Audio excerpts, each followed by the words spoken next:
Meeting to order. First of all, thank you for everybody for being here. Usually have that many people in the room, and we're happy to see everyone here.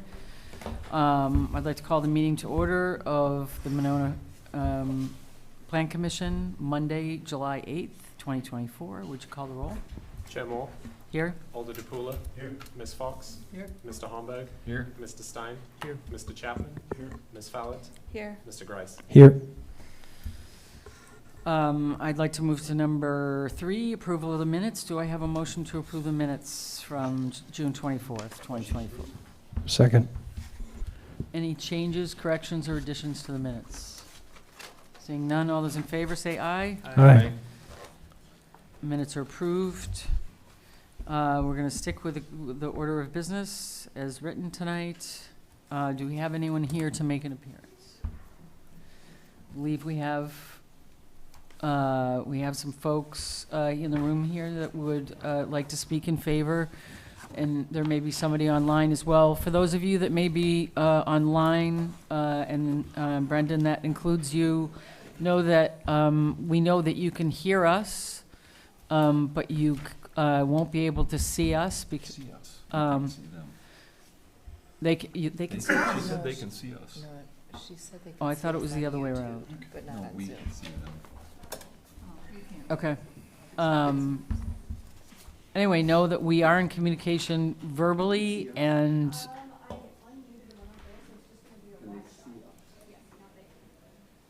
They can see us on a white chart. okay. And we understand that you can see us on a wide shot, but know that the meeting is being recorded as always, and you'll be able to, if there are any slides that go up or anything like that, you'll be able to find that on the YouTube as always. With that, I'd like to call up Deb and Cody. If you could come up here to the microphones. And I believe you're speaking in favor of something this evening, so if you could just start by introducing yourself and giving us your address, and then the floor is yours. Hello, I'm Corey Monroe. I live at 59 Morning Stoughton, Wisconsin.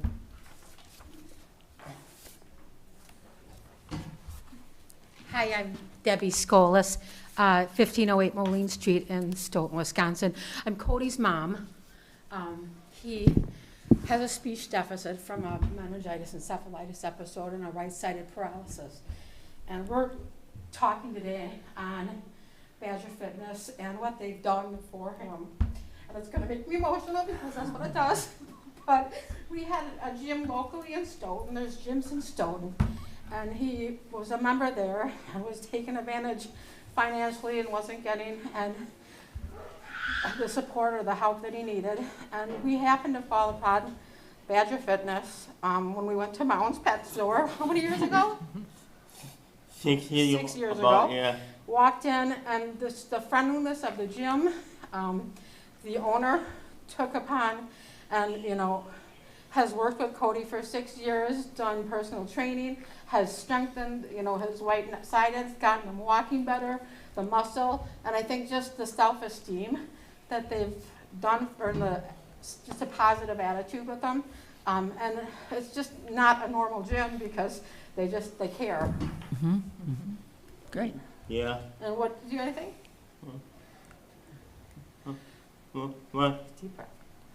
the entire Badger Fitness family has been incredible. Fantastic. Well, thank you so much for sharing. And the nurses also had noticed, I did home hemodialysis on him for 9 years. He had no kidneys. And he recently had a transplant January 21 that's doing well. But the nurses and stuff had noticed too that his lab numbers were always perfect because Tony had him on he logged his food, he got him off the Mountain Dew kick. And, so, it's helped even medically. It's just made him all around better. Great. Great. Thank you, guys. Thank Well, thank you so Thank you. much. Anybody else like to speak this evening during the appearance section? It can be something that's not on the agenda or something that does not have a public hearing this evening. Just- Anybody I think else? that door has to stay open. Yeah, Yeah, door does have to. yeah, it 'cause does, it's a- sorry. Thank you for, Maybe somebody on Zoom, Susan Tony. Okay.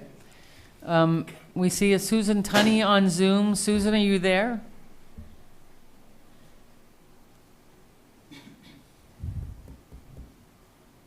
Not- Yes, I am.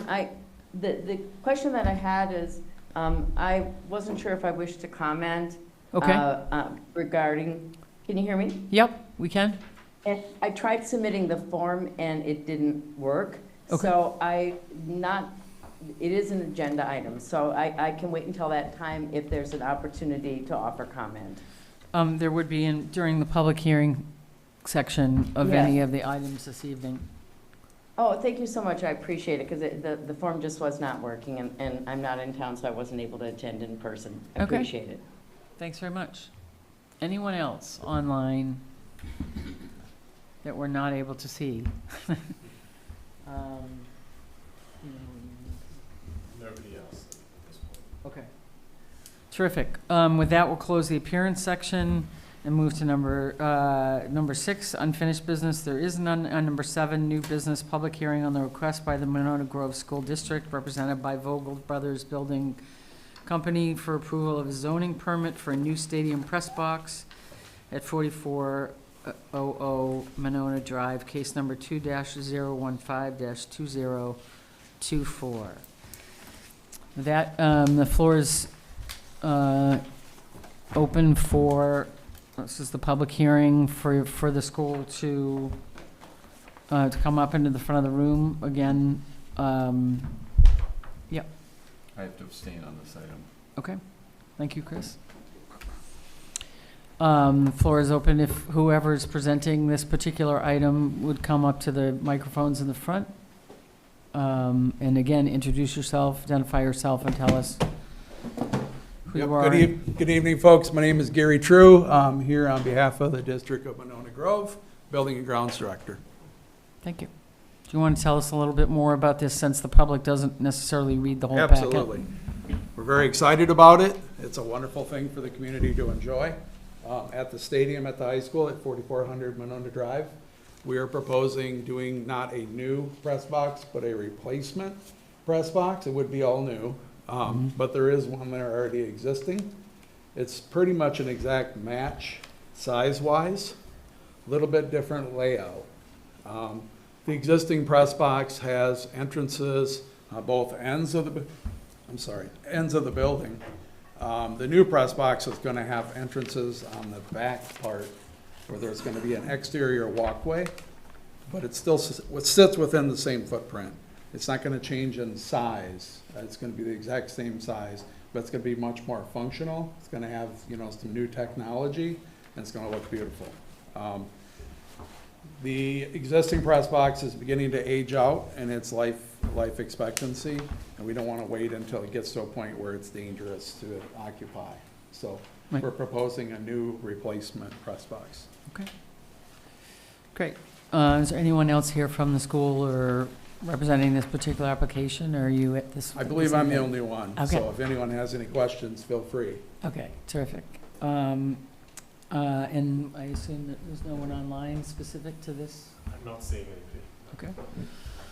Then we will close the public hearing and move to number 7B, consideration of action on the request by Monona Grove School District, represented by Vogel Brothers Building Company, for approval of a zoning permit for a new stadium press box at 4400 Monona Drive, case number 2-015-2024. Doug? Thank you. So, as mentioned here, the request is for a new stadium press box at the high school, 4400 Monona Drive. Project's been planned for a couple of years and would replace the existing press box as it's reached the end of its useful life. Footprint of the box remained the same. The lower portion of the press box is sort of the element that would be changing, as with the walkway, as the applicant has mentioned. No changes here are planned outside of this area for the field, seating, or the rest of the property. The school is located within the single-family zoning district and is a conditional use. and the Plan Commission reviews the zoning permits for this, for the construction, as required by the city's ordinance. The comprehensive plan lists this as institutional in use for both the current and the future land use maps. The request here is to replace the existing 12-foot by 54-foot press box. The location would stay the same, centered on the 50-yard line of the football field, located behind the bleachers on the west side of the field. As mentioned, the changes are really towards sort of the lower portion of the box. The structure itself, the sort of layout is a little bit different, tweaked here with the exterior walkway, allowing for access to the 5 rooms within the box. One of the elements to potentially discuss tonight with the applicant is the plans did not list specifically the materials to be used. May just be something to clarify and discuss here with the applicant. As far as impervious surface, they are regulated and were regulated as part of the turf field improvements as well back in 2021. Back then, it fell within and complied with the impervious surface. This is on an already impervious surface, and there are no changes proposed as part of the concrete footings that would deviate from that. With that, staff recommendation is approval of the zoning permit for the new press box with the conditions listed in the staff report. Thanks. Thank you, Doug. With that, I'm going to start with the commission. I'm going to start down here, Brendan. Just a couple questions about the existing structure. Is the existing structure also a modular structure, as in, like, what will the removal and replace look like? Is this going to, is the existing structure a modular structure? Do you know? The existing structure will be removed and hauled away Yeah. as debris. Yeah. And then the new structure will be set.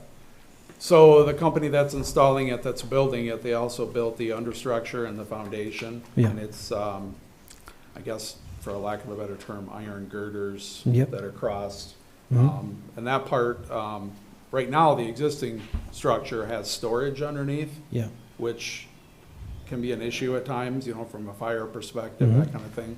The new press box will have an open area where there really won't be any room to store anything under there. You won't be able to get it in there anyway, the way they have it designed. So it's an open air structure underneath. Yeah. So, Thank you. And the finish of the steel, is this galvanized metal? Is this going to have other is it going to have a protective coating that's going to have to be maintained? it's vinyl, so It's vinyl. it will be semi-maintenance free other than Okay. cleaning, that type of thing, yes. And I would assume that the current press box is a freestanding structure from the bleachers Correct. today. Correct, So we don't have any structural remediation No. things to worry about with the correct. bleachers. And when they designed the new structure, they designed it to fit in the exact location because it has to, because Yeah. we're utilizing the existing bleachers, so. And I was just trying to tell from the markings here, but the steps transitioning from the bleachers to the press box are also part of the scope for this Correct, yes. project. The steps and the walkway that goes around Yeah. the back, yeah. So essentially, the existing press box right now has 2 doors, 1 on each end, and when you go in, there's a big, long hallway. And it's it interrupts business, because if there are certain parties in the certain rooms, everyone has to walk by, and it's very interruptive. So the new design will have an exterior walkway on the back, and that will essentially be that hallway. And then you walk into a single door for each compartment, so there's no interruption, so. And the drawings that we have are primarily about the structure, but for any of the mechanical or the electrical, just going to be able to tie in and use the existing services? Does it require Correct. Yes. no Yes. additional We'll services? pull or- back all the cabling, electrical, that type of thing. There is Yeah. no plumbing or anything like that in there to deal with. The only thing we're changing is the footings. Yep. So we'd be taking the old foundation out and putting in new footings. That seems pretty straightforward. I'm Okay. good, thank you. Thank you. John? I have no comments, looks good. Thank you. Patrick? No comments, looks good. Rob? Couple of quick comments. Is there gonna be lighting as part of this? Yes, Backlighting? yes. Okay. Is there any issue with gap between the front of the press box and the bleachers? No, it's designed to be exactly, I can't say exact, that's a really tight tolerance, but very tight to the existing bleachers. And then Vogel Brothers Construction will be assisting with that as well. Okay. It looks like there's a bit of a gap there. maybe something to look at. I'm not overly concerned. And then accessibility, was there ever discussion about making this accessible, because currently it's not? I don't know. Or not that- currently, the proposed is not, the currently probably To isn't make it either. ADA, you mean? Mhm. I'm not aware of the discussion on that. Okay. But I've only been with the school about 10 months, so I don't know if that was talked about in the past or not, to be Okay. honest. Because it seems like building a new structure like this, you'd want to make it accessible. But maybe those conversations were had and I'm not privy to them. But it's a consideration.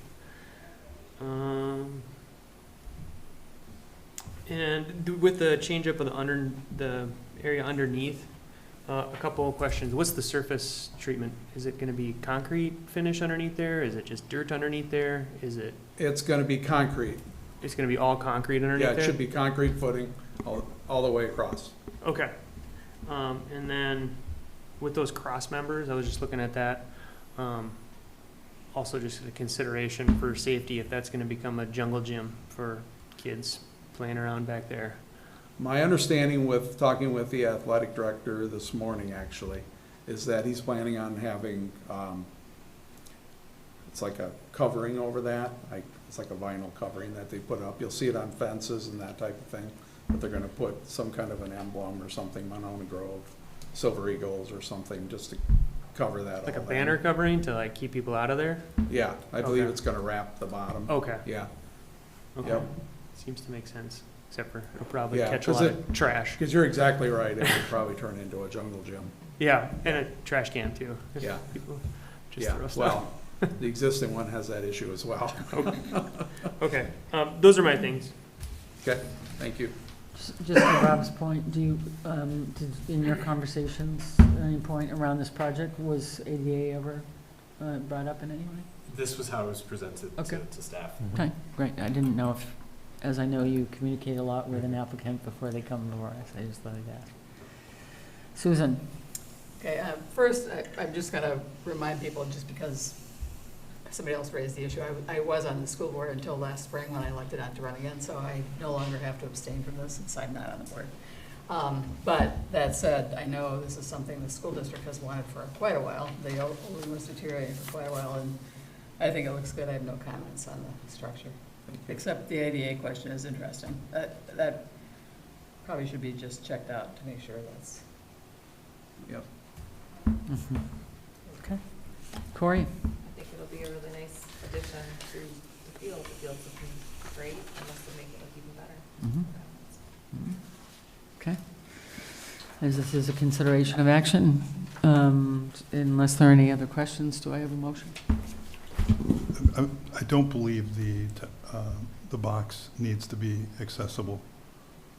The vast majority of the bleachers are not accessible. That's true. Right. Yeah, I so don't if you have think- lower bleachers. I don't think that typically is required. Thank you, I know John. it's not. Let me rephrase that.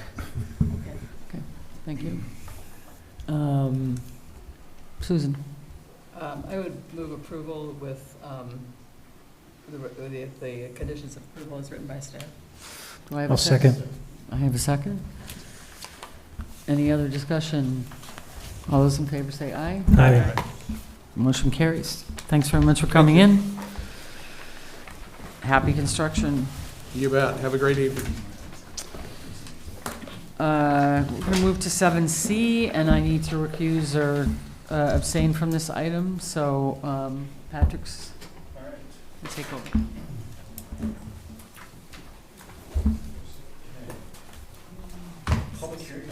Public hearing on request by Morgan Conaway Bauman for consideration of conditional use permit for a new accessory dwelling unit at 4545 Winnebago Road, case number 2016-202.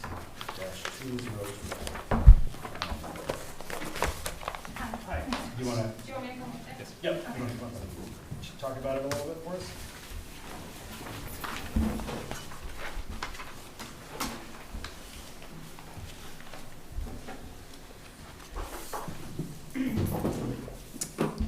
All right, well, hello, I'm Morgan. So I'm the applicant. I'm applying on behalf of my dad, Henry Bauman, so he's the owner of the property, though I did grow up there. So I know Winona pretty well, but yeah, so thank you all for being here and considering our proposal. We're seeking approval for the addition of an ADU on our property on Lake Winona. So if approved, this dwelling unit would be for my father, and my boyfriend and I would take over the main house and hopefully have a family in the future. So my dad now lives there alone, and it's a lot to maintain financially and physically, just having a house on the lake. And so, to clarify, this would go on top of our existing garage. The footprint would remain the same. That's kind of the gist. Gotcha. And Doug, do we have any Yeah, comments? I know, I believe one of the people on Zoom this evening may be related to this item, and I think it was the individual that was unsure if they would speak, so Okay. maybe at this point we could entertain that if anybody on Zoom. If there's anyone on Zoom that would like to speak about this subject, or I'm looking at the screen, but I can't see anything, so let's just have it. I'm not seeing anybody unmuting at this point. All right. Doug? Thank you. So the request here is for the proposed construction of a, actually we should probably, if we may, go to pre-hearing conference. Oh, sure, sorry. That's Yep. it. Thanks. So we'll close the public hearing if nobody has any other questions or comments. And so we'll move on to the pre-hearing conference.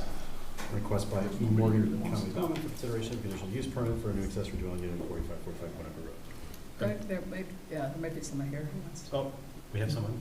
I didn't have anybody register, but was anybody here this evening to speak on this item? Anybody in the room? Okay, thank you. I can go into the staff report. So the request here is the proposed construction of a 720 square foot addition above the existing detached garage at 4545 Winnequa Road for use as an accessory dwelling unit. The request would allow the applicant to join her aging father on the property, provide family support and maintenance of the existing property, as well as an appropriate living space designed for the property owner. The detached garage would also be renovated as part of this project. The property at Winnequa Road is located in the single-family zoning district, and the recommendation from staff is that the proposed accessory dwelling unit be reviewed as a conditional use under the criteria that it's similar in character to uses specified as permitted in the district. And permitted uses in the single-family district include accessory uses which are customarily incidental and subordinate to a principal use.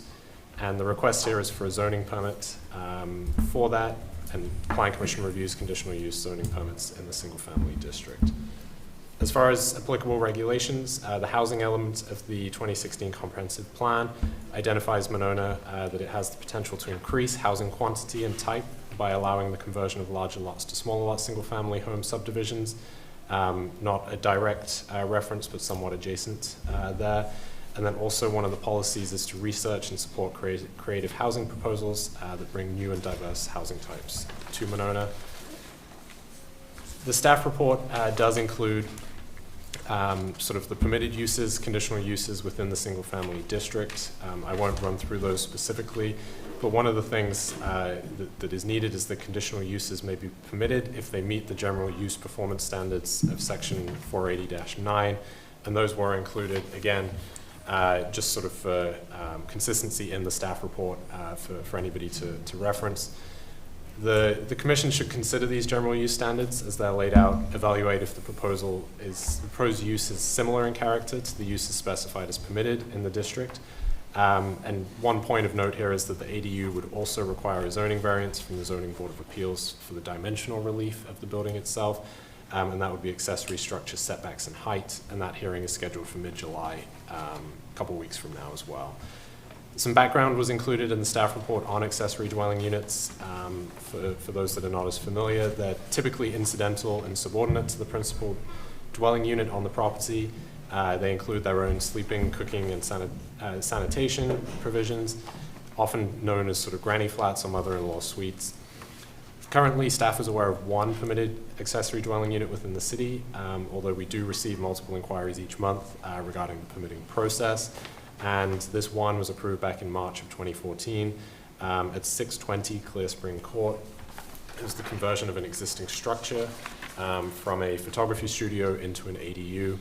And again, it was requested to house an aging family member in need of living assistance and was considered as a conditional use permit. The conditions that were included with that permit were included again in the staff report, just as reference really as to what was approved in the past, so that the commission could consider that. And the commission may choose to discuss what conditions could be imposed as part of this pre-hearing if the request may be granted. And these have been included for reference, but also, of course, Section 480-9, sort of the general use standards would also be important here. As far as the improvements themselves, the drawings have been included, the proposed improvements to the existing detached garage. Just as for orientation, this is closer to the street. The house is sort of further up the hill there. And there would be no improvements proposed to the lakeside. This is all closer to Winnequa Road specifically. Includes the addition of a second level to the garage, and the second level would be where the living space is. It's also built into the slope of the property, such that there would be a minimal step on the rear of the garage on this proposed second floor that would allow for easier access into that space. So the space would include open plan kitchen, 1 bedroom, and 1 bath as well. And that's it for me. Thank you. Guess we'll start with Chris. Okay, so this is a sticky wicket here. Where is our authority to be able to approve this? Because we're approving a second dwelling unit on a single family zone lot. I understand the ZBA would have to amend the zoning for the setback. And if we're ever going to have a accessory dwelling unit, this would seem like the model for it because of where it's at, the use, the family, everything about it. Mm-hmm. Have we spoken with Bill Cole at all about where our authority lies on this? Yes, I did. Specifically sort of the process here that there's both the use side of things, which is really more the plan commission side of things, as well as the dimensional for the ZBA. So I sort of spoke about that process, and this was kind of the agreed upon. This was his recommendation yes. this way? Yeah. Okay, good. I assume you've spoken to your neighbor to the west? Because that's the only person that's going to be very close to this at all, and that's by them, and they have no issues. Yeah, so I can kind of answer that. My dad can speak to it as well because he's closer with those neighbors. But just to paint a picture, they actually, right before we moved in, did a similar thing. They built a huge garage and put, they have their master bedroom above that. So even though it is attached to their main house, it's, similar in use, and it's actually, 3 stories. So it's, we wouldn't be towering as opposed to them. It would actually still be much shorter than theirs. So they, just to kind of sum it up, they have said that they would have no issue with it, and they have all said that they would provide letters for the ZBA hearing and then the final consideration as well. Okay. The reason I say that is when we look at these, for example, somebody says, I want to put one in my backyard next to a neighbor, they might feel totally different about this than this situation. In this situation, it would be next to a neighbor, but to their master bedroom, and you get it. So it makes a lot of sense here. It's just I would expect a lot of conditions on this, or explanations, findings of facts, so that we don't just say anybody who wants to put one in anywhere can do it. It's a touchy subject in Monona. So I think this is a great spot for it. I like it. If it were mine, I would do a mirror image of that plan you have, because right now you've got your entry towards the side that's got more slope, or I guess it's more grade, and if you flipped it, you could have a grade entry almost on the other side. You could create a grade entry out of it. If you're trying to live there for a long time, at some point you may want a grade entry, or you don't have a bunch of steps to go up. The one you've got right now, you've got some steps going up to it, right? So so the upward side of the house isn't completely level with the slope, but it's pretty close. level. It's So it'd close. only The be slope's about, going like that towards it, and it's right there, so it'd be really yeah, easy so it's, to, yeah. it's built in like this, so he would actually only have about 2 steps to go up, and eventually we would, have a Yeah. ramp. Yeah. But then, to speak to that earlier, I should have said that the main house of the neighbors is actually up the hill. So the garage won't be up against their house, it will be up against their But garage. it's pretty close. Yeah, of course. It's very close, yes. The way it would be situated is it would be located directly behind their garage. And actually, even the top of the roof would still be below any living space where it would have any adverse impacts. So unfortunately, the way it lays out, where the addition where they have a three-car garage is already at a considerable grade above the building, and then above that is the living Big space. tower over your garage. Yes. You can kind of see in the They- picture. Like I said, this is almost an ideal setup to do something like this, as long as that neighbor, because that one is the one that you're right next to. Make Yeah, sure that absolutely. They're good with that. Other than This is that- Ian Johnson. I'm the neighbor to the west, actually. I'm not sure if we're talking about the house to the west or to the east, but yeah, Henry has talked to me about this, and I do agree. I think it's a great use of the garage space. I think it'll improve the appearance of the neighborhood as well as the property itself, and I don't have any issues or concerns with it. Thank you. Thanks to the Sure. chair, thanks to the chair for allowing that. That's fine. Sorry to interrupt.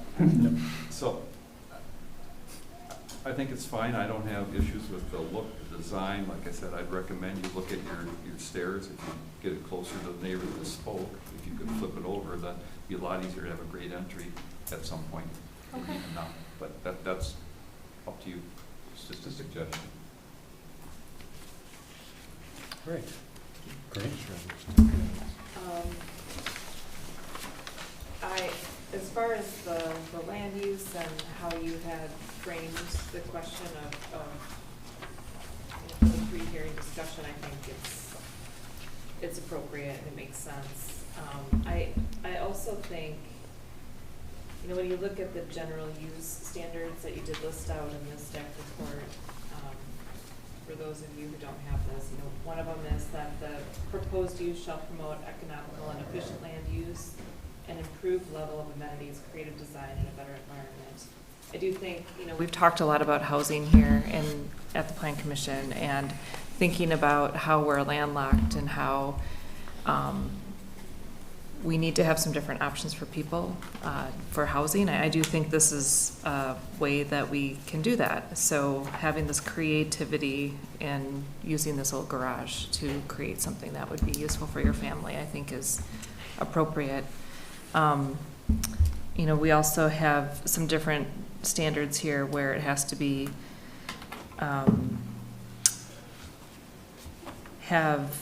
contribute towards serving regional and community needs for employment, services, open space, moderate cost housing, lake access, and other recreational facilities. So I think it's really in line with the things that we do have in our ordinance. As far as this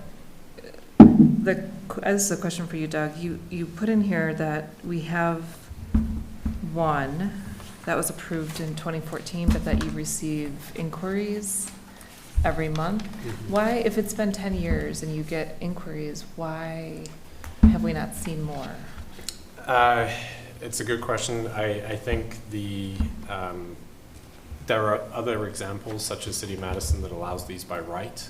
So I think the process, sort of outlining this process and the lack of certainty, I would say many of these calls come about from somebody that's looking to potentially purchase a property and maybe thinking about some sort of, multi-generational option or something like that. Without that certainty, I think that puts them off. Certain barriers and costs and things like that as well, I think all contribute. But I think one of the things is really sort of the time that has passed since one has been approved, and so I feel that I think to the points that have already been made is if there's a clear findings of fact, clear sort of thought process to this, and if there is interest from the commission, I think that if it's more recent, can be relayed to potential applicants. General or framework type conditions maybe could be shared as well. So I think that those things could all help. And of course, with the upcoming housing update as well as the comp plan, I think those can also be furthered as well potentially, if that's the appetite. So a long way of saying I think there's a lot of things that contribute, but Yeah, it's definitely a question, and I think just with the housing costs generally in the city, I think folks sort of see this as a way that could potentially help, partner up or assist with that. Yeah, and I think what Chris said,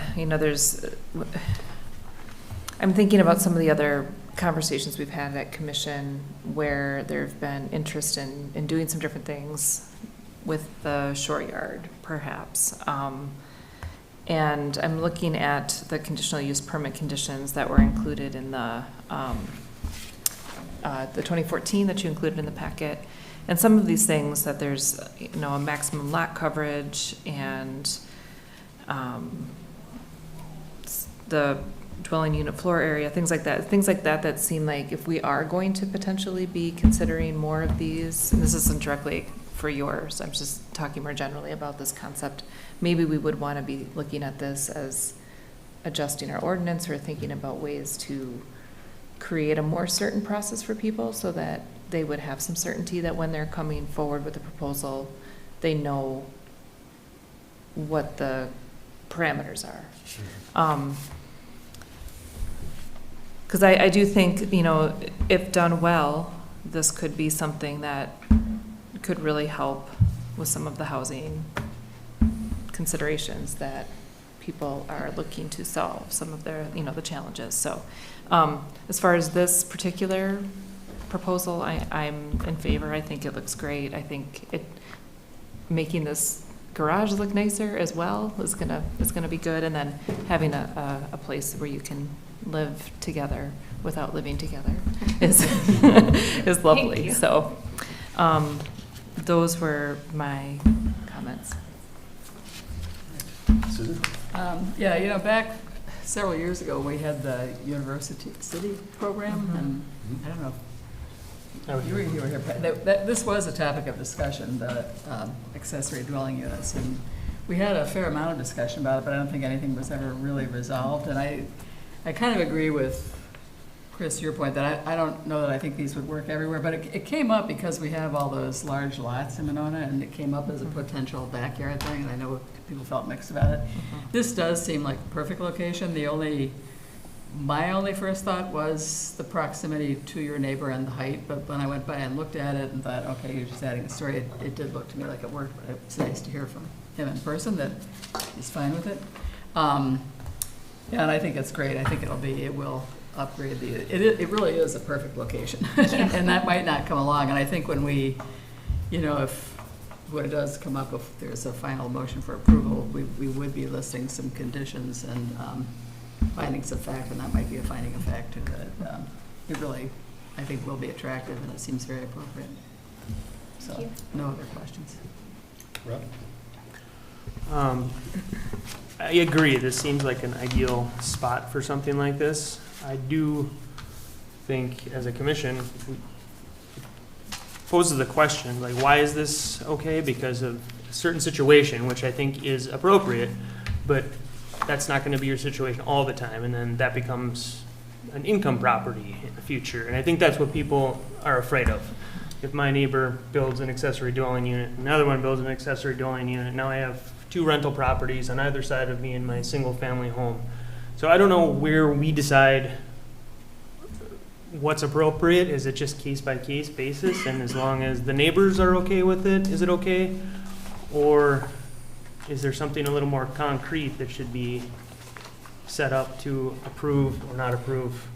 Please. Well, I was just going to say, one of the conditions for this previous one was that the owner had to live there, had to be a resident. So even if they did rent out an accessory unit at some On the point, property, right?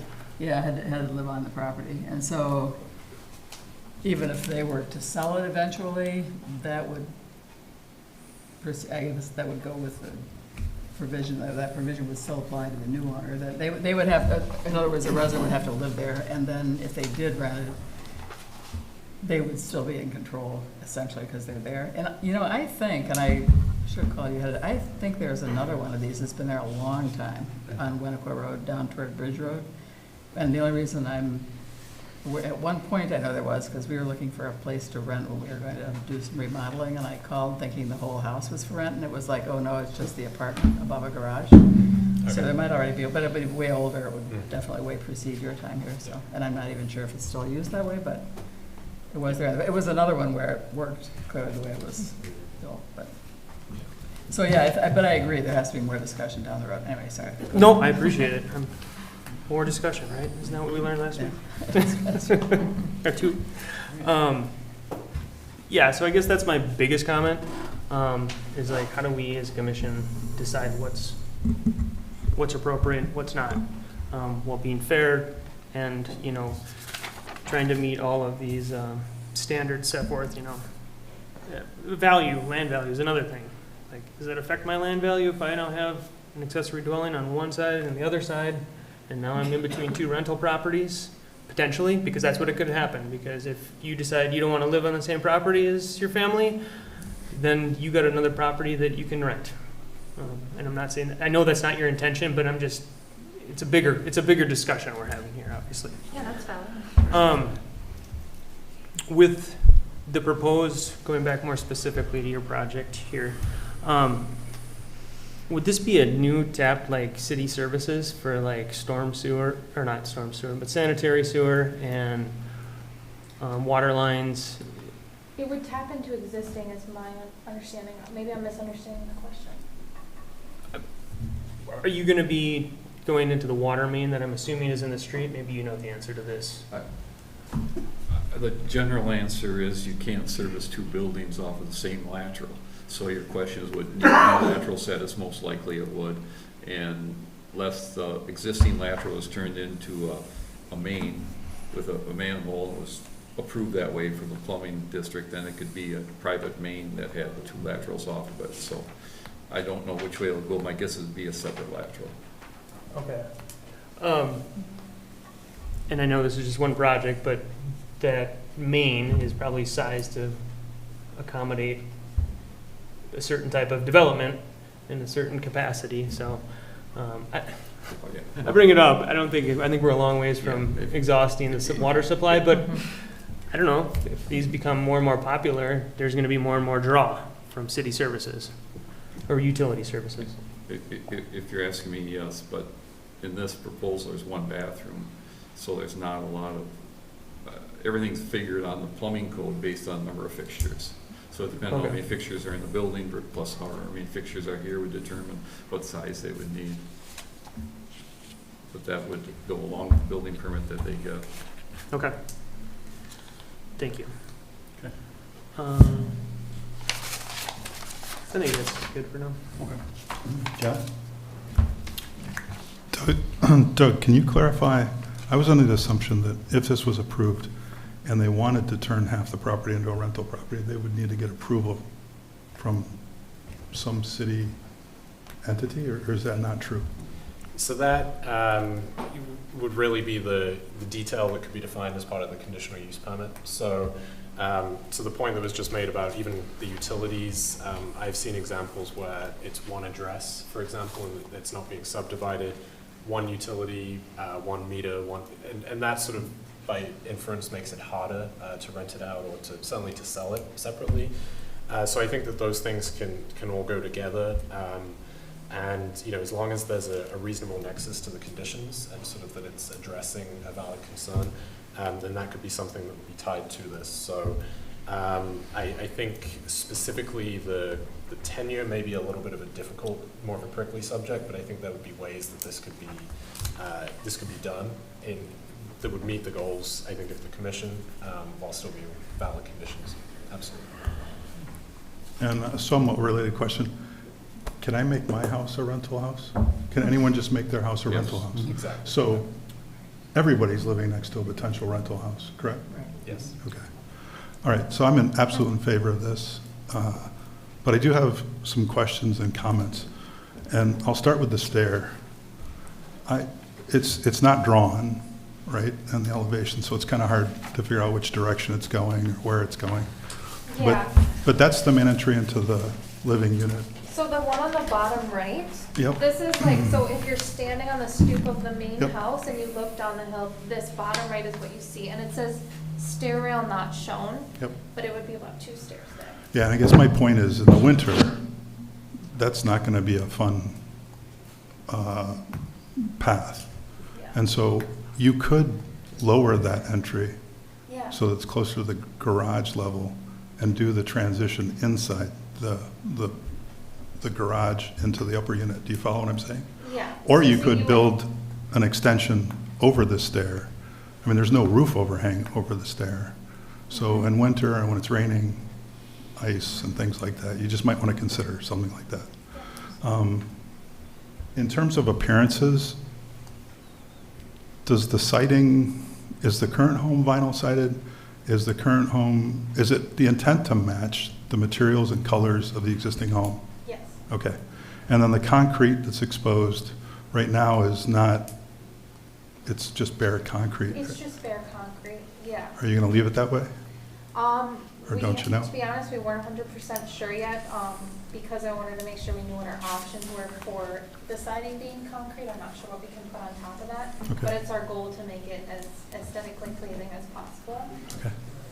Yeah, we talked about potentially like, I think it's not, Versetta stone is kind of what we talked about. So it kind of looks like stone, and Okay. that's what we were picturing. But you're trying to match the Yes. larger home. The garage doors are new, So not on the current thing, the garage doors are very old, but they would be but they new would be on new. this, Yeah, yes. okay. So the lower part would also receive a makeover. Will there be any gutters or downspouts to collect the water, rainwater coming off the roof? Yes. Okay. And those will match the color of the rest of the home or unit. There's no lighting shown, exterior lighting. Do you plan on any exterior lighting? As it relates to the codes, I'm not sure like what's required in terms of exterior lighting. You probably want to light near the front door. Yeah. You know, okay. Yeah. So you'll put in So I'll note that. some typical lighting. And then my last comment would be, I would recommend you trying to create a 1-hour fire rating between the car area and the unit above. It's quite easy to do. 1 hour fire. To have a 1-hour fire separation, if I was sleeping under a car, you don't have to do it by code, but I'm just recommending that you think about that. Okay. That's all. Thank you.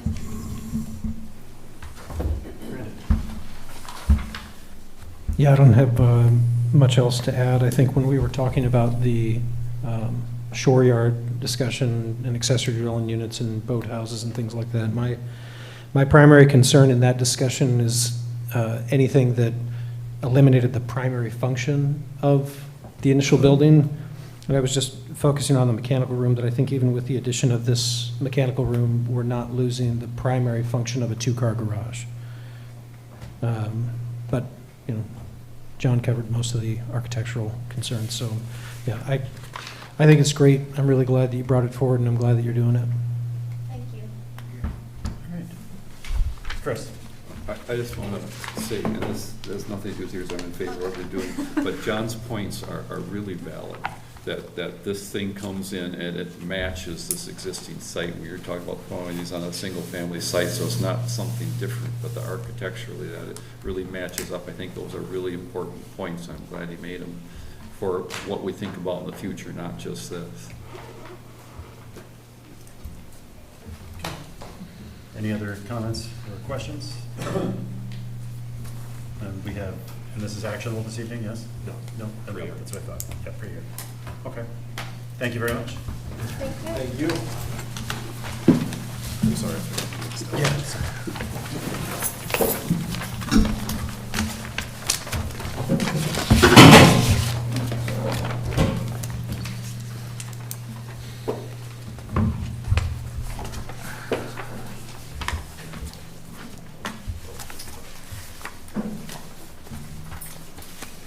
Thank you, Patrick. That takes us to number 7E, Public hearing on the request by Pure Choice Badger Fitness, represented by KSW Construction Corporation for consideration of a zoning permit for a new commercial building at 1000 East Broadway, case number 2-017-2024. Welcome. Whoever's here representing Badger, please come up to the microphone and introduce yourself. Or Pure Choice, either one. If you could introduce yourself, that would be great. And then the floor is yours to present, again, recognizing that these are recorded and that the public doesn't read through the materials the way we do or look at diagrams. You're welcome to, if you want, so your slides pulled up on the screen, we can do that, whatever you want. Works for you, okay? My name is Tony Mivas. I am the owner of Badger Fitness and Pure Choice Farms. We are proposing a two-part build. I have an accepted offer with the condition that you as a board feels that a project like ours would fit the city very well. Pure Choice Farms would be the phase one of it. It's about a little over 2,300 square feet. Pure Choice Farms is an extension of my family's heritage. I come from a long line of cheesemakers. My dad is a master cheesemaker of Wisconsin, and I grew up in my dad's cheese factory. We don't manufacture anything, but I sell whey protein. We buy and sell whey protein and ship it all over the United States. We would basically be using this part as a distribution center for Pure Choice Farms. The part two, phase two, would be for my existing business also that I've had for about 11 years, Badger Fitness, which is right around the corner on Stoughton Road. It is a 24-hour gym. We help a lot of people. Cody was gracious enough to come up here. We've helped thousands of people, although his is a very unique situation. I actually trained him, asked him for nothing, and for 5 years he actually didn't even have kidneys. I personally didn't know you could live without kidneys, but apparently you can. The price is very high. He has really put it in. There are just countless cases between me, my wife, my staff that have helped people. It's something that I really like to do, and we're looking to grow with the community. I've lived within 8 minutes of that location for the past 15, 16 years of my life. I love it. This is a property that I will keep for the rest of my life. I'm really excited to be a part of it. I am Kane with KSW Construction, here representing with Tony as well. If you guys have questions in regards to architectural design, construction, I can field those. Okay, great. Anybody else that's here that wants to speak during the public hearing portion of this before we close the public hearing? Hearing none, we'll close the public hearing. And go on to F, pre-hearing conference at the request of Pure Choice Badger Fitness, represented by KSW Construction Corporation, for consideration of zoning permit for a new commercial building at 1000 East Broadway, case number 2-017-2024. Doug? Thank you. So as mentioned, the request here is for a two-phased, two-story building, commercial industrial building, and associated site improvements at 1000 East Broadway. This would be Pure Choice Farms as well as Badger Fitness. And so the property itself is located within the Community Design District, CDD, and the zoning permit is required for the new use and construction that is planned. The comprehensive plan in both current and future land use maps has this designated as a commercial use. And the site specifically is Lot 4 of the Broadway Business Park, which is located 900 to 1100 East Broadway. This was approved in 2003 when the commission approved a new 4-lot CSM for the site, each having frontage along East Broadway. The staff report goes into a little more detail, and I did share today sort of a site plan of this. The specific location of this site is sort of in the back. It's of course accessed off of East Broadway. There's sort of a shared access drive, and it's sort of southwest of the UW Health Clinic, specifically currently undeveloped land. And so the master plan for this had the property as shown as a future two-story, 6,300 square foot office building with 48 surface parking stalls. So it does, of course, deviate slightly from that, but the staff report also mentions sort of some other deviations that have taken place as proposed uses have come in. most notably the UW Health Clinic. So the proposal here is for a phased build, with phase 1 occurring as soon as possible, with phase 2 occurring in 2027. Phase 1 would be the Pure Choice Farms, with phase 2 being the Badger Fitness, based on lease timings and things like that. So the total site is just over 60,000 square feet, and when you take out the shared drive, that drops to about 47,500. The site, as proposed, would meet and actually exceed the city's 30% open green space. It would be right around 42%. And the building is located towards the western half of the site, with surface parking and stormwater on the eastern half. The vehicle circulation would be via the access drive. The freight truck traffic for the first use would be on the northern end of the building, reversing into the recessed loading dock. Screening may be something that the commission chooses to discuss here. Pretty infrequent deliveries, 1 to 2 truck deliveries expected per week, but most likely more frequent pickups and sort of outgoing shipping would be expected, so something that may be discussed. As far as the parking, the storage and warehousing establishments are required to have a minimum of 4 stalls. This would just meet the minimum, would just need to meet the minimum, be required to meet the minimum based on the proposal here, number of staff and things like that. And then also the fitness use would be, typically would need 34 stalls for a total of 38. 29 are proposed for the deficit of 9, as mentioned. One of the things worth pointing out here is of course, the shared ownership between the 2 uses, as well as the 24-hour nature of the fitness space. So there is the opportunity there potentially for shared parking, should the commission deem that appropriate, as well as possibly additional overflow shared parking with the adjacent uses just to the north there as well. 2 of the stalls are proposed to be ADA accessible, 2 of the 29, with the 27 remaining as regular stalls. The architecture and massing, the elevations are included in the plan. 2-story multi-tenant building with just over 10,000 square foot footprint. The storage and processing facility, as well as the commercial gym. The elevations show a modern industrial style building with mixed exterior finishes, various shades of gray. Materials including CMU, cast stone, EFIS, metal panel, providing the variation there. This does fall within the material exterior design standards for the East Broadway area of the corridor plan. So something worth mentioning at this point as to how that relates and sort of the applicability of that as the commission determines.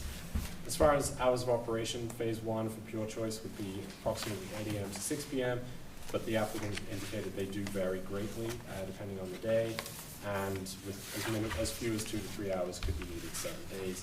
And then again, the gym being operated 24/7 with a secure access facility. Stormwater, as well as lighting, landscaping, and signage would all be considered as part of the later formal submittal. As mentioned by the applicant, they're looking for sort of feedback as part of this pre-hearing, specifically to sort of determine the appropriateness of the use and sort of applicability to move forward. Staff, these were shared with department heads for review and comment. Staff comment is included here specifically from the police chief. Some comments there about sort of lighting, security, and things like that can certainly be considered were this to come forward for a formal consideration. That's it from staff. Thank you, Doug. With that, I will open it up. I'm going to start down at this end. Chris? Okay. I guess the first question would be use. I think it's an appropriate use. The way, that would normally be an industrial use, right? And we put something like this in our industrial park. But you have very limited trucks coming and going, and the architecture looks like a commercial building. So I think the only thing I would mention, which I'm sure you're already thinking about, is to have good screening north of the dock. So if, do you anticipate, you wouldn't have semis sitting there for days or anything, would you? We would never have trucks there, yeah, Okay. we'd never have trucks. So there'd never be trucks sitting in there? Absolutely I'd say not, just no. watch a little screening in that area, because we don't put, when we did a lot of our stuff on Broadway, one thing we always tried to avoid was garage doors that are facing Broadway and such, and you don't have that. You know, and this is way back behind all the other buildings, so whereas this isn't a bit of an industrial use, I think it can work here, especially with the architecture. It looks like a commercial building, and when and if your addition goes on, it definitely will all flow together. I guess a brief talk about that. Doug, you mentioned, would we approve it all? No. We'd approve phase one. And you know, you come back in 27 or whenever it is to get separate approvals. I think how much gets built is something you need to look at, because you need to get that semi in and out of the loading dock. So you're obviously gonna want to put more pavement on than just what you need for phase one. To be able to build phase two, construction-wise, you've looked at that lot's way up in there, right? And you probably have spoken with the owner, you know why that is. When the UW clinic got built, for those of you that weren't around, I'll back up. This area has some bad soils. And as you get closer to the marsh, soils probably don't get any better. And we were involved in some of the earlier buildings, and a lot of those were allowed to be done with undercut and replacement with granular fill. So when UW Clinic was built, I actually advised the owner of the property, if they had excess granular material, he's gonna need it. And so when you go there, it's 4, 5, 6 feet higher than the rest, but that's because it's all the granular fill that you may need for undercutting that foundation. When I say may, that material's been there a long time. So I would get a hold of a soils engineer, because in effect, it's been surcharging for years. And that's been a known quantity on that lot for quite a while. It's not the 10-foot surcharge, but the 5 or 6 foot surcharge. Over the years, it could hit the same effect, where you may not need to undercut it, but my guess is you'll need some. So the reason I'm saying all this now is it's going to be a little bit of a soil management issue to build this lot. You're going to need to be able to probably take some of this good material and pile it back so you can get down to what needs to be undercut, put it back in there, perhaps surcharge the future building area if it needs it. So when I talk about not building it all right now, or not doing the phasing, for the way that lot's going to have to be built, it's going to be 2 phases because of soil management and trying to get this all put into one place. That's the difficulty. It's the last lot. So they saved the good material, it's all there, but now it's all on top of the bad material. So you've got to reverse that. So that takes a little effort. So that's another reason why we wouldn't require them to build it all at once, or to build out that whole parking lot. They're going to need room to be able to do this. And again, I would highly recommend you get some soils engineer involved that can look at that site and talk about that soil being there for so long. You may not have to undercut a lot, but my guess is if you get closer to a marsh, it usually doesn't get better. So that speaks to the broader thing. Police comments, I would 100% agree with, and I'm sure you would too, but you're going to need good lighting and security cameras. You're back off. The Monona Police do a great job of patrolling areas and everything, but like he said in his report, that's kind of back there. So he's a little worried about people getting back there. I'm sure if you're 24/7, you probably have cameras now. It's all the time. Yeah. We will have the whole lot. I will make sure that we can see every single car, license plate, anything that goes in, because you're right, it is pretty far set back from Broadway. It is, and as a business owner, I think that's a good decision, but as the police chief, he also has that concern, so we'll be looking for that, I think, in any kind of final approval. As far as your stormwater, again, you should check, because I believe when that stormwater basin was sized, it was sized for this lot also. If my memory serves me correct, that whole basin was sized, and I don't remember, Richard, you might, but I think it was a 70% impervious on this lot when they sized it. So your stormwater quality might already be hit. And that was built, I believe, when the lift station came in, wasn't it? Yeah, so Madison Met did it. Pardon? We had to put one in and here we tear it out and put another one. Yeah. Because they're 2 different buildings. Yeah, so I would just check it, because your plans show your individual water quality basin. I'm not convinced you need that. And there'll be design data from before, but it's just a suggestion. The architecture, I think it looks really good. It's not 4-sided.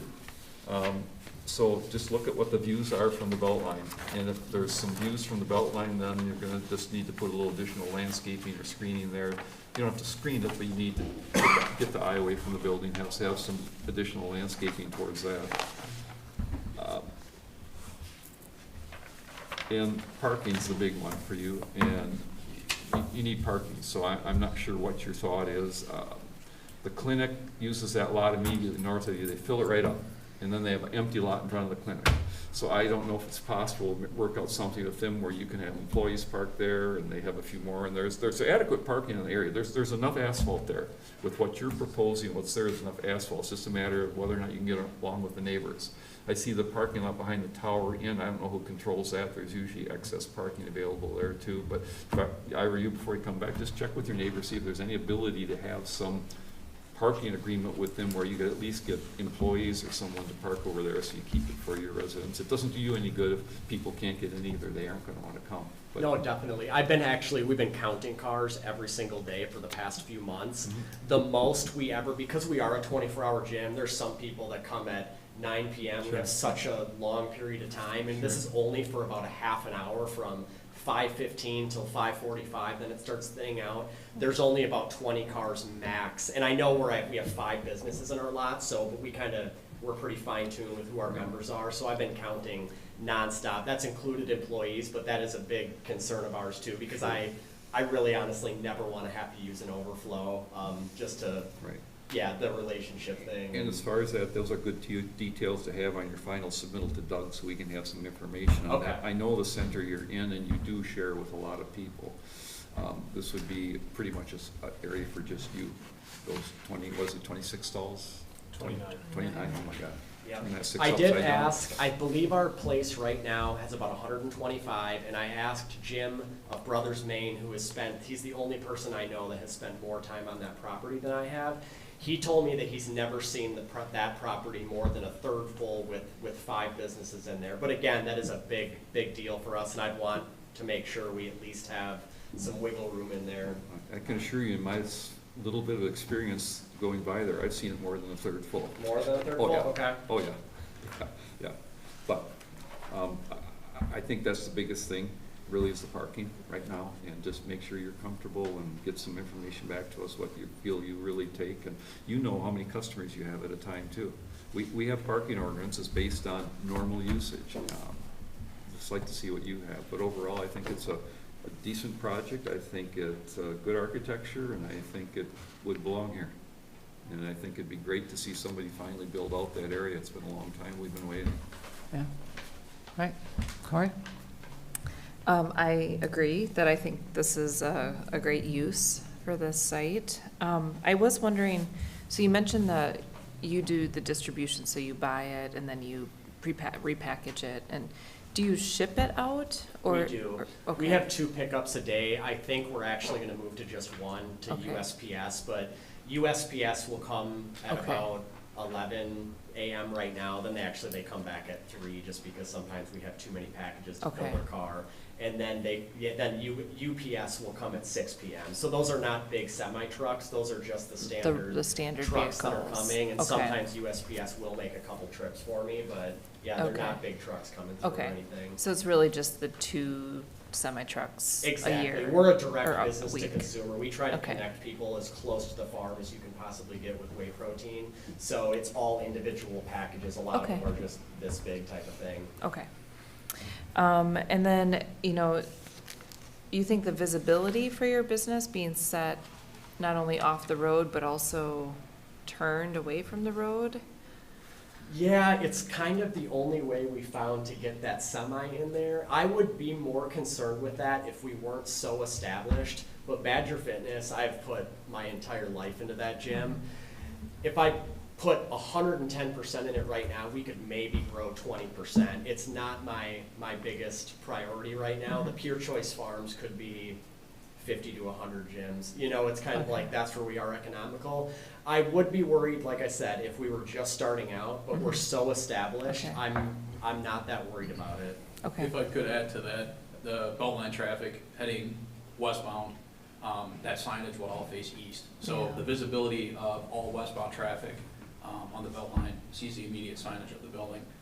And then you also have that southern exposure for potential add signage for both of the buildings. Obviously, that'd be a later. And I actually thought about it too, if we were to face the front towards East Broadway, it's kind of an awkward lot because it's pushed so far back that I don't believe the visibility would be that great anyway, in my opinion. It would be really hard for any type of franchise to go back there, because even if it has Beltline view, but you kind of got to get off Broadway and then drive all the way down that road to get there. And so I would be more concerned, like I said, if we were brand new.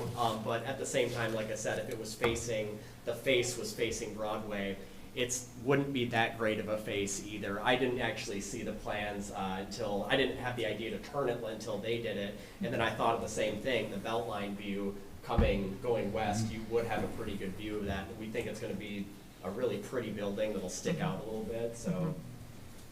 Okay. Yeah, I don't have other comments. I think it looks great.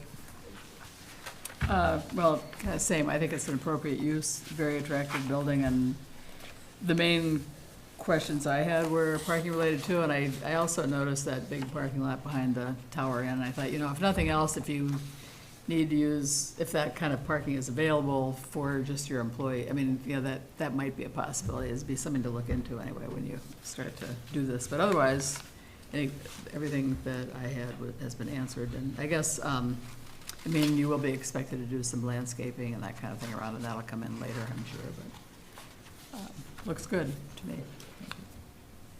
Not a lot to add. I think it's a good project. I like what you've kind of shown us today. Parking, I think, is the one thing I was going to mention. With the phase one, how many employees would be there, max? Phase one or two.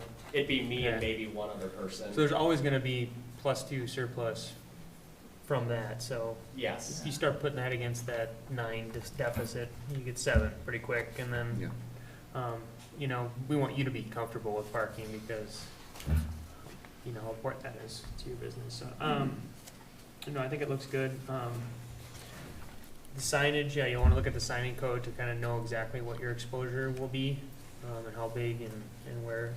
No pylons in this area, right? I don't believe so. Okay. So it would be just on the building or ground-mounted signs. So. There should be signage right at Broadway, along with the other businesses that was set up. Mm-hmm. But for that Beltline exposure, just on that side. Yeah, just so you kind of know what you can get. So. That's all. Patrick? Nothing to really add besides I think it's a great project from the north, and the concentration on landscaping and what's visible from the Beltline I think is important from that side and what people see. But otherwise, I think it's a good project. So thank you. John? I think it's a good project, good use for the property, but I do have some questions for clarification. Doug, I believe technically this might be considered a one-story building with a mezzanine, not a two-story building. So I think it's into ADA issues. Yeah. Is any exterior trash enclosure required? Like how is trash going to be dealt with? If I could add to that, I think you're absolutely correct on the stormwater management. I think if we alleviate that pond area, that could provide us an opportunity to add more parking, as everyone has commented. And then trash enclosure does need to be incorporated. That's one thing, rushing through this middle here that we did miss. Be transparent about that. Okay. On the stormwater thing, I'm not sure you're going to get more parking. I mean, I'm guessing you're just going to match what's to the north of where the stormwater is. So I don't think you're going to pick up any additional spaces. Maybe you will if you get creative, which would be a good thing. The ramp that's drawn on the architectural plan down to the loading dock says that the ramp is like 10 feet long. And I don't think if it's a 4-foot depression, which I'm guessing it is based on a typical truck dock. With the site and the way that it's managed right now, it kind of tapers off that way. So the idea behind that is kind of using existing topography, obviously to your earlier point, probably surcharge to a point. We'll have to remove that. That loading dock is only gonna be semi-depressed. It won't be a typical 4-foot. Okay. We're looking to keep that, approximately 2 feet above grade at that area. And then use some of that existing fill to kind of taper in where the entryway would be in time. Obviously, working through civil plans, we just recently completed the survey, so Okay. that's gonna be a large part to the second submission. Because the civil plan doesn't indicate any ramp or slope. Correct. Okay. But I'm guessing there would be something, right? Yeah, one would be necessary. And then I guess I don't know who this gentleman is, but I think he mentioned the potential for a monument sign out at Broadway, which would be a great opportunity to, That would be excellent, yeah. right? Oh, That would yeah. seem to make sense. Yeah. Okay. My last question would be, there's no phase 1 parking diagram. And should there be? Or are you building the whole parking for phase 1 and 2 and then just gonna come back and build phase 2? I think that would be part of the second submission, reason being, we didn't know how stormwater management would necessarily work out without having the land survey in Sure. time. So, initial assumption, when I talked to Tony, is let's get as much structure in as possible. Let's do all of the stormwater management necessary for both phase 1 and phase 2, cap anything that's necessary. That way, when we do start phase 2, there's less construction impact to phase 1, because that's the main point of entry. So trying to alleviate phase 2 construction traffic for what's already complete, I thought was a critical step for us. So getting as much stormwater management, site utility completed, I think should be priority. Yeah, I absolutely agree. You want to see how much development you can put on this property and how much parking and how much water. But my point is, there's no phase 1 parking plan, and that's probably, we're not approving this tonight, No. right? Right. So you'll probably want to bring that the next time you go. That's all I got. Thanks. Right. Brendan? I don't have much else to add, and I know that since we're only talking about phase 1, I think this would be more of a relevant comment to phase 2, but with the townhouses being built over there, and just with as much of this building that's projecting, it's gonna have interior lighting, it's gonna have the cabinet signage and lighting, that just when that phase 2 would be presented, that we're just thinking about and considering the light glare onto the adjacent residential properties. Yeah. But again, that's much more of a phase 2 concern. I don't think that's really going to be really a pressing concern with phase 1. Okay, great. Any other feedback tonight? Okay. Do you feel like you've gotten sufficient feedback from this group this evening? Yes. Yeah. Like, you're not confused, because we've been not on this, I mean, we always want to make sure that somebody, before you walk out, that you're not confused about what next steps or adjustments or things you might need when you come back to us. No, short synopsis is parking is the largest concern. I think talking to adjacent tenants is priority.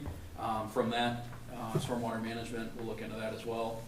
Taking the comments that we had for some of our deficits, not included on plan, and then again, showing what phase 1 would look like for parking. Overall aesthetic, though, seemed to be an approval. Okay. So I have one question before I turn to Chris, because I see his hand up, and that is, Tony, when you indicate Badger Fitness will stay, our phase 2 will be 2027, are you saying you're going to be open for business at the beginning of 2027, so you're going to start construction considerably earlier, or are you saying you're just starting the construction in 27? I have 4 years on my lease left on Okay. Stoughton Road, so we would start in 3 years, and Yep. then I'm giving myself a year leeway just in case anything happens, just so we're done well before that lease done, so it's not just so we can have a perfect transition, move everything in a hectic weekend, and go from there. So, but yeah, we would start in 3 years and Okay. then finish as soon as possible. Okay, thank you. Chris? I just wanted to make John's point even clearer. we want to see what the final build will be, phase 1 and phase 2, but be really clear in your plans, not just parking, but everything. This will be built in phase 1, the limits of it, and the other stuff you show us, this is all phase 2 work. I think that's the point he's trying to make, is what will you build, what would we be approving? Because we need to see what we'd be approving. Or not just parking lot, lighting, landscaping, the whole litany of everything. Okay, understood. Yeah. Okay, anything else? Terrific, thanks very much for coming in. Excited to think about your head being in Monona. Thank you.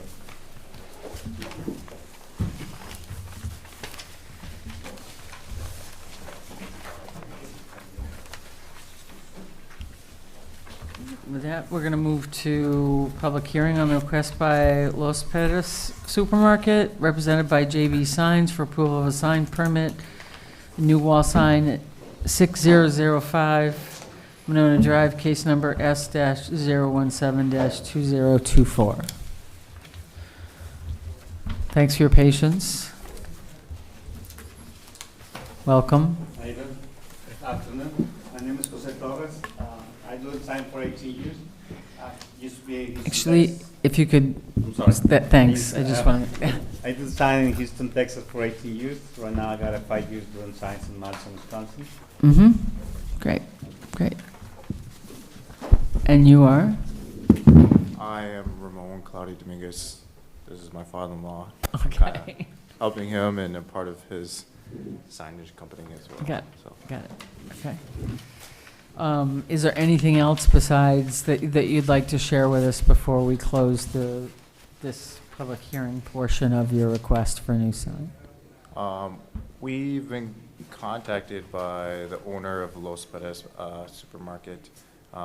They wanted to change a sign on their building, not for the one, or for 2 buildings, the 600 or the 6005 Monona Drive, and then the 6001 Monona Drive as well. We're also doing another sign for them in Sun Perry as well, on East Main Street, I believe. So we're kind of working with them all together. I think we might have another, building that they want us to do as well in Watertown, I believe. So we're just kind of, helping them out with all their buildings and stuff, with new signage and all that. I'm just curious, has the business changed ownership, or they just decided to change the name? No, it's the same owner, Okay. just they changed the name. Okay. Because I don't know what problem they got with the name, so they got to remove all the names for all the stores. Yeah. So they have to put the new name on it. Okay. It's one of my favorite places, so I'm just I gonna know have why. to get my head around changing the name. Yeah. Yeah. Okay, well, with that, we'll close the public hearing, assuming there's no one else to speak during the public hearing portion. Move to consideration of action on the request by Los Pedras Supermarket, represented by JB Signs, for the approval of sign permanent new wall sign at 6005 Monona Drive, case number S-017-2024. Doug? Thank you. So the first request here is for 6005 Monona Drive. It would be the wall sign. The proposal is a 96.5 square foot LED illuminated channel letter sign facing east. The applicant is seeking an exception from the sign code for the size of the sign here. The property, 6005 Monona Drive, is located within the retail business district, also along the Monona Drive corridor, subject to the urban design guidelines, which for signage specify that they shall allow adequate signage for business identification, legibility, and visibility, while protecting the aesthetic of the overall streetscape. The proposed sign is 31.2 feet wide, 3.1 feet tall, for a total of 96.5 square feet. The frontage, in retail business, it's 1 square foot of signage for 1 foot of linear frontage. The frontage here is 73.6 feet, and the sign would be centered along the applicant's facade. So given the deficit there, the difference between the two, there is the exception that's being requested. There is not a comprehensive sign plan for the center, but there have been previously granted size exceptions for other building occupants, and they're listed in the staff report. Most recently, the Ignite Glass and Gifts received a size exception in 2022. So with that, staff recommendation is approval with finding of fact and conditions as listed in the staff report. Thank you. We start on this time, Brendan? I think the sign looks great. I have no comment. John? I think it looks great and contextual. I do have one question.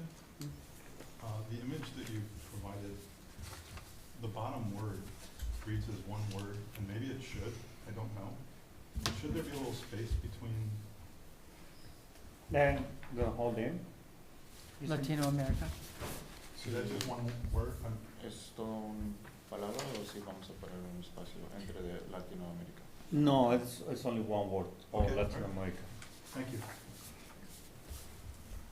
Anything else? No, that's good. Patrick? I like it. The only question I have is on the orangey portion of the building. The red kind of gets lost, but that's obviously their choice. Yeah. But, if there was possibly some sort of border on that highlighted those letters a little bit, that could be more visible, maybe. But other than that, I think it looks great. I put the online on the letters, like black outline. Black outline? Okay. Are we talking about this one right now? He was talking about the other big one. Yeah. The other big one that's on Yeah. the rust-colored building, or reddish building. That's what That's that what he was first, thinking okay. of that, yeah. I have it in the wrong letter. It's two-sided. No, it's two separate Well, they're items, two but, separate items. yeah. Yeah. Oh. Yep. So. Understood. Oh, we're we- talking about- Yep. that's- Yeah, which I didn't treat them as separate items. Understood. Rob? I think the sign looks good. No comments. Susan? No problems. I also think it's a very attractive sign, both of them, actually. Yeah. Corey? Yeah, two they're- addresses. they're good, and we have definitely allowed for larger signs on that strip mall, so no problem with them. Chris?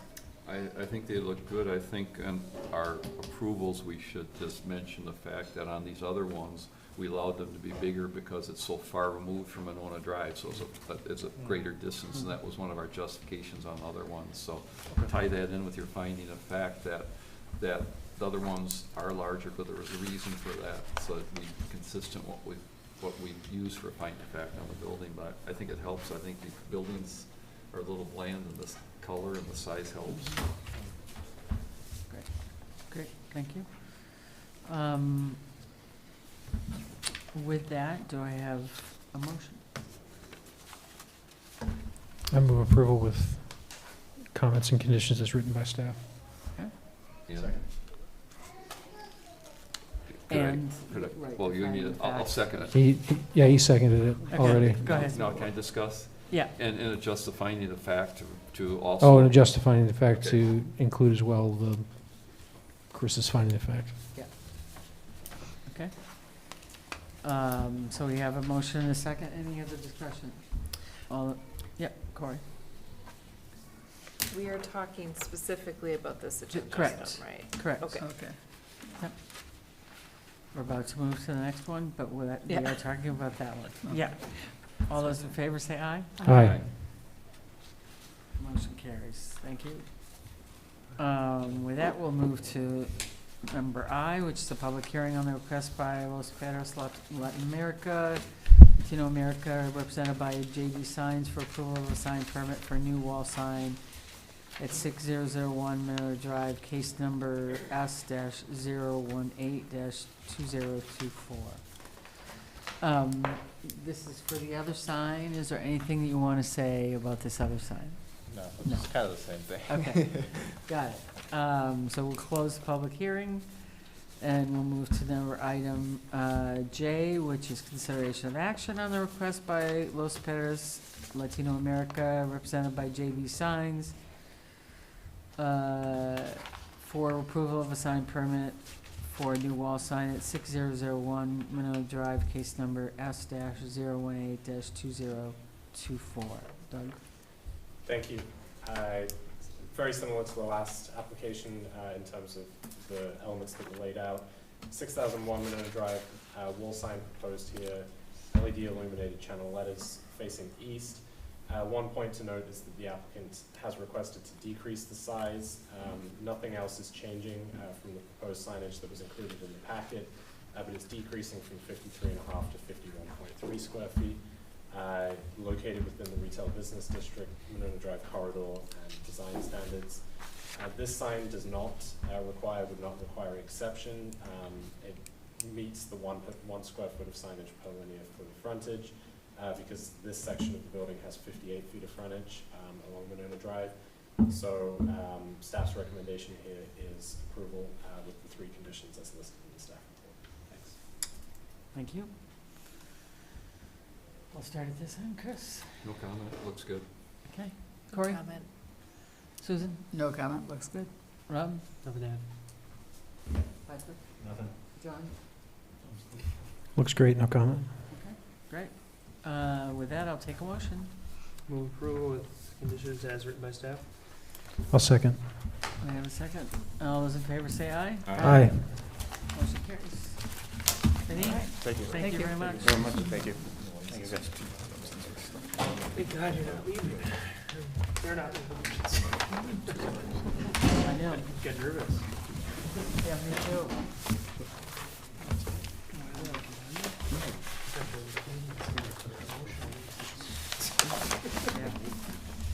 With that, we're going to move to number 8, reports of staff and commission. I think we're done. Just a couple quick updates for the commission.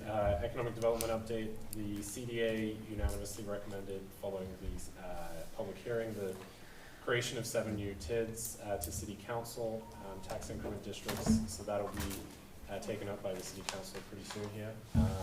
The Slindy, the Owen Road, GDP, and PIP as well will also be going to city council for consideration. And that'll be this time next week, next Monday, the July 15th meeting. So just a couple of updates there. We are expecting a July 22nd meeting, at least one CSN, as well as a couple smaller zoning permit, sign permit items. But pretty, nothing larger than that, but just keeping things moving, keeping things on schedule. And then, if I may jump to the discussion of DEI efforts, I just wanted to highlight that the City Council accepted the DEIB implementation plan at the first meeting here in July, on July 1st. There were quite a large section of that included sort of housing and elements like that, so I certainly recommend discussion, but I welcome holders if there's anything else to add to that as well. Okay. Thank you. Any plan commission requests for information? I would love to know when a shovel is going in the ground on the Bloom. Any updates on it? It just seems. Shovel going on the ground where? Thank you for jogging the memory. I should have actually shared that. We have a pre-construction meeting with the developer this Friday morning. And we're expecting to issue early start permits very close after that. So they'll be able to start putting foundations and sort of everything below ground, so shovels in the ground pretty soon. Is there a reason for the delay, or just? There were a lot of elements to sort of clear up from the survey work and sort of those kind of elements. I think they had always planned for the spring. There was always going to be a gap with the from the demolition to the construction start. But getting some of those things tied up, they were conditioned. Construction start was conditioned on those being completed, of course, and combining the parcels and things like that. So I think that was the reason for some of the delay. But they're still confident of meeting their timelines from CDA and as part of the development group as well. Yeah, Thank you for the Chris. mic.